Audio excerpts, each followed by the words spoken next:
Stroke எதனால வருதுன்னு தெரியுமா?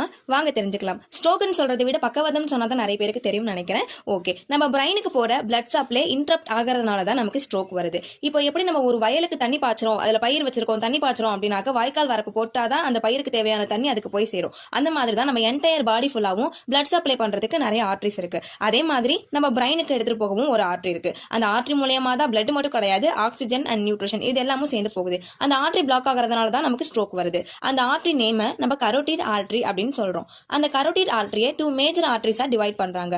ஒன்னு இன்டர்னல் கரோட்டிட் ஆர்டரி, இன்னொன்னு external carotid artery. Internal carotid artery என்ன பண்ணுது அப்படின்னா நம்ம பிரைனோடைய ஆன்டீரியர் போர்ஷன், அதாவது முன்பகுதிக்கு பிளட் சப்ளை பண்ணுது. எக்ஸ்டர்னல் கரோட்டிட் ஆர்டரி என்ன பண்ணுதுன்னா நம்மளுடைய ஃபேஸ், நெக் அண்ட் ஸ்கேல்ப் இது எல்லாத்துக்குமே பிளட் சப்ளை பண்ணுது. உங்களுக்கு இன்னும் நிறைய தெரிஞ்சுக்கணும்னு நினைச்சீங்கன்னா டிஸ்கிரிப்ஷன்ல லிங்க் தரேன், மறக்காம செக் பண்ணிக்கோங்க. தேங்க்யூ. Follow for more.